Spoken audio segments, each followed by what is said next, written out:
25ರಿಂದ 30,000 ಸಂಖ್ಯೆಯಲ್ಲಿರ್ತಕ್ಕಂಥ ಪೇಶ್ವೆ ಸೈನ್ಯವನ್ನ ಕುಟ್ಟಿಪುಡಿ ಮಾಡೋದು. ಇಷ್ಟೇ, ಇಷ್ಟೊಂದು ಎಫೆಕ್ಟ್ ಇದೆ. ಯಾರು ಅಧಿಕಾರದಲ್ಲಿ ಇದರಲ್ಲಿ ಆಕ್ಚುಲಿ ಗೋರೆಗಾಂವ್ ಮತ್ತು ಮರಾಠವಾಡ ಅಂತ ಏನ್ ಕರಿತೀವಿ ನಾವು, ಕೊಂಕಣಿ ಪ್ರಾಂತ, ಮರಾಠವಾಡ, ವಿದರ್ಭ, ಮುಂಬೈ, ಮಹಾರಾಷ್ಟ್ರದಲ್ಲಿ ಸ್ಟಡಿ ಮಾಡಬೇಕಾದ್ರೆ ನೀವು ಒಂದು 50 ಸಲ ಮಹಾರಾಷ್ಟ್ರಕ್ಕೆ ಹೋಗಿರ್ತೀರಿ. ಬಟ್ ಮಹಾರಾಷ್ಟ್ರ ಸಿಚುವೇಶನ್ ಹೇಗಿದೆ ಅಂತ ಗೊತ್ತಿಲ್ಲ. ಆಕ್ಚುಲಿ ವಿದರ್ಭ ಏನಿದೆ, ಮರಾಠವಾಡ ಅಂತ ಏನಿದೆ, ಪೂನಾ ಸೆಂಟರ್ ಮಾಡ್ಕೊಂಡು, ಕೊಂಕಣಿ ಅಂತಿಲ್ಲ, ಆಮೇಲೆ ಮುಂಬೈ ಏರಿಯಾ. ಭೀಮಾ ಕೋರೆಗಾಂವ್ ಯುದ್ಧ ಆಗ್ಬೇಕಾದ್ರೆ ಯಾರ ವಿರುದ್ಧ ಯಾರು ಯುದ್ಧ ಮಾಡಿದ್ರು, ಯಾರು ರಾಜರಾಗಿದ್ರು, ಏನ್ ನಿಯಮ ಇತ್ತು ಅಲ್ಲಿ, ಎಂತ ಆಡಳಿತ ಪದ್ಧತಿ ಇತ್ತು, ಅಲ್ಲಿ ವಲಿಮಾನಗಳಿಗೆ ಯಾವ ಮಾನ ಮರ್ಯಾದೆಗಳಿದ್ದು, ಅವ್ರಿಗೆ ಏನು ಉದ್ಯೋಗಗಳಿದ್ದು, ಸ್ಥಾನಮಾನಗಳು ಏನಾಗಿದ್ದು, ಇದ್ರ ಬಗ್ಗೆ ಅರ್ಥ ಮಾಡ್ಕೊಂಡು ಬಾರದಂತೆ. ಇದ್ರ ಬಗ್ಗೆ ಅರ್ಥ ಆಗ್ತದೆ. ಬರೀ ಪಟಾಕಿ DJ ಸೌಂಡ್ ಮ್ಯಾಗ ಹೋದ್ರೆ ನಿಮಗೂ RSS ವ್ಯತ್ಯಾಸ. ಇದು ನನ್ನ ಡೈರೆಕ್ಷನ್. ಬಾಬಾ ಸಾಹೇಬರು ವಾರಸುದಾರರಾಗಿ ಸಂವಿಧಾನದ ಪರವಾಗಿ, ಪ್ರಜಾಪ್ರಭುತ್ವ ಪರವಾಗಿ ನಾವಿರಬೇಕಾದ್ರೆ ಇದರ ಮಾತು ಅರ್ಥ ಮಾಡ್ಕೊಳ್ಳಬೇಕಾಗುತ್ತೆ. ಭೀಮಾ ಕೋರೆಗಾಂವ್ ಖಾಲಿ ಸಾಧಾರಣ ಒಂದು ಯುದ್ಧ ಅಲ್ಲ. ಬ್ರಿಟಿಷ್ ಟೈಮ್ನಲ್ಲಿ ಹಂಡ್ರೆಡ್ಸ್ ಆಫ್ ಬ್ಯಾಟಲ್ಸ್, ನೂರಾರು ಯುದ್ಧಗಳಾಗಿವೆ. ಬ್ರಿಟಿಷರು ಯುದ್ಧದ ಮೂಲಕನೇ ದೇಶವನ್ನು ಕ್ಯಾಪ್ಚರ್ ಮಾಡಿದರು. ಆದರೆ ಭೀಮಾ ಕೋರೆಗಾಂವ್ ಆದಂತ ಯುದ್ಧಕ್ಕೂ ಬೇರೆ ಯುದ್ಧಕ್ಕೂ ಅಜಗಜಾಂತರ ವ್ಯತ್ಯಾಸ ಇದೆ ಅನ್ನೋ ಮಾತು ಹೇಳಬೇಕಾಗಿದೆ. ಒಂದು ನಿಮಗೆಲ್ಲ ಗೊತ್ತು, ಈ ಮನುವಾದಿಗಳ ಪ್ರಕಾರ, ಬ್ರಾಹ್ಮಣವಾದಿಗಳ ಪ್ರಕಾರ ಅಥವಾ ಹಿಂದೂ ಧರ್ಮಶಾಸ್ತ್ರ ಮನುಸ್ಮೃತಿಯ ಪ್ರಕಾರ ಆಕ್ಚುಲಿ ಬ್ರಾಹ್ಮಣರು ಕತ್ತಿ ಹಿಡಿತಾರೆ.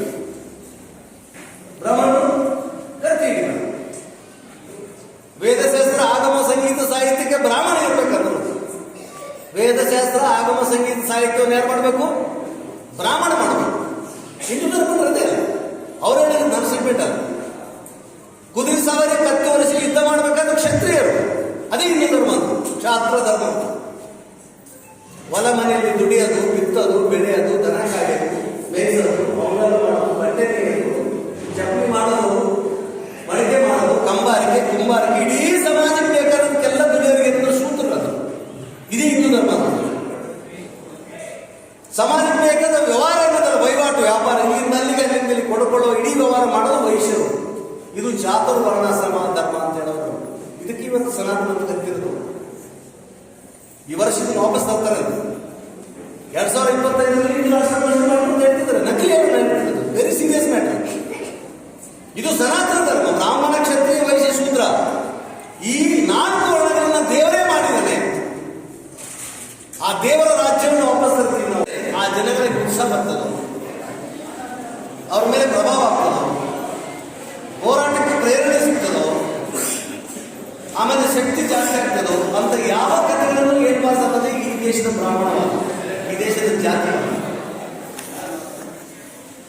ಅದಕ್ಕೆ ಚರಿತ್ರೆಯಿಂದ ಭೀಮಾ ಕೋರೆಗಾಂವ್ನ ಬಚ್ಚಿಡ್ಲಿಕ್ಕೆ ನೋಡುದು, ಪತ್ತ ಹೆಚ್ಚಿದ್ದು. ಡಾಕ್ಟರ್ ಬಾಬಾ ಸಾಹೇಬ್ ಅಂಬೇಡ್ಕರ್ ಅವರು ಅವರು ಗೊತ್ತಾದ ನಂತರ ಅದನ್ನ ತಮ್ಮ ಶಕ್ತಿ ಮೀರಿ ಪ್ರಚಾರ ಮಾಡೋದ್ರಲ್ಲಿ ಅವರು ಯಶಸ್ವಿಯಾದರು. ಅಷ್ಟೇ ಅಂತಾನೆ ಪ್ರಾಕ್ಟಿಕಲ್ ಆಗಿ ಪ್ರತಿ ವರ್ಷ ಜನವರಿ 1ನೇ ತಾರೀಕು ಭೀಮಾ ಕೋರೆಗಾಂವ್ ಡಾಕ್ಟರ್ ಬಾಬಾ ಸಾಹೇಬ್ ಅಂಬೇಡ್ಕರ್ ಅವರೇ ಹೋಗ್ತಾ ಇದ್ರು ಅನ್ನೋದು ನಮಗೆಲ್ಲರೂ ಗೊತ್ತಿದೆ.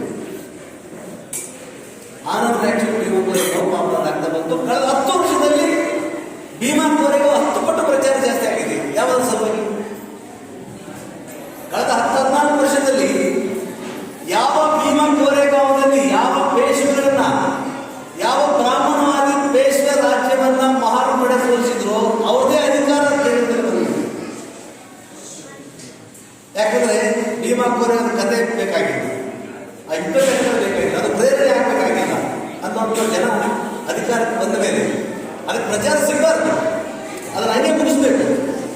ಅದರ ವಿರೋಚಿತ ಕಥೆ ಯುವಕರಿಗೆ ಗೊತ್ತಾಗಬಾರ್ದು ಅನ್ನೋ ಜನರೇ ಅಧಿಕಾರಕ್ಕೆ ಬಂದ ಮೇಲೆ ಸೊ ಮಹಾರಾಷ್ಟ್ರ ಒಳಗೊಂಡಂಗೆ ದೇಶದಾದ್ಯಂತ ಯುವಕರು, ಲೇಖಕರು, ಸಂಶೋಧಕರು, ರಾಜಕೀಯ ಮುತ್ಸದ್ದಿಗಳು ಭೀಮಾ ಕೋರೆಗಾಂವ್ನ ಮಹತ್ವವನ್ನು ಅರ್ಥಬಿಟ್ಟು ಅಲ್ಲಿ ಪ್ರತಿ ವರ್ಷ ಜನವರಿ 1ನೇ ತಾರೀಕು ಸೇರಲಿಕ್ಕೆ ಸಮಾವೇಶ, ವಿಶೇಷ ವಿಚಾರ ಸಂಕಿರಣ, ಗೋಷ್ಠಿಗಳು, ಸೊ ಅನೇಕ ಪ್ರಕಾರದ ಪುಸ್ತಕ ಪ್ರದರ್ಶನವನ್ನು ಒಳಗೊಂಡಂಗೆ ಕಳೆದ 10 ವರ್ಷಗಳಿಂದ ಬಹಳಷ್ಟು ಭೀಮಾ ಕೋರೆಗಾಂವ್ ಪಾಪುಲರ್ ಆಗ್ತಾ ಬಂದಿದ್ದು ಅದೊಂದು ಹೋರಾಟದ ಕೇಂದ್ರಕ್ಕಾಗಿ. ಒಂದು ಕಡೆಗೆ ಸಂವಿಧಾನವನ್ನು ಉಲ್ಲಂಘಿಸಿ ಸಂವಿಧಾನದ ಆಶಯಗಳಾದಂಥ ಜಾತ್ಯತೀತತೆ, ಪ್ರಜಾಪ್ರಭುತ್ವ, ಸಮಾಜವಾದ, ಗಣತಂತ್ರ,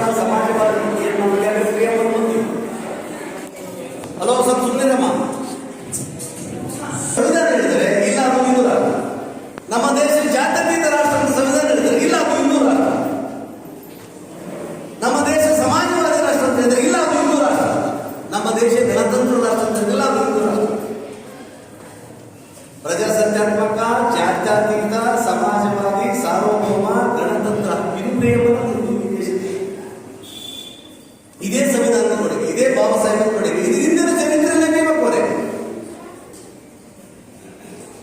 ಅದಕ್ಕೆ ಇಂಥ ಟೈಮಿನಲ್ಲಿ ಇಂಥ ಸಭೆಗಳು ಬಹಳ ಮಹತ್ವದ ವಿಚಾರಗಳನ್ನು ತಿಳ್ಕೊಳ್ಳಿಕ್ಕೆ ಮತ್ತು ಸರಿಯಾದ ದಿಕ್ಕಿನಲ್ಲಿ ಹೋಗ್ಲಿಕ್ಕೆ ಅನ್ನೋ ವಿಷಯ ಹೇಳ್ತಾರೆ. ಭೀಮಾ ಕೋರೆಗೆ ಸಂಬಂಧಪಟ್ಟ ಕೆಲವು ಸಾಮಾನ್ಯವಾಗಿ ನಮ್ಮ ಯುವಕರಿಗೆ ಏನಿದೆ, ಭೀಮಾ ಕೋರೆ ಕಾಲದಲ್ಲಿ ಭೀಮಾ ತೀರದ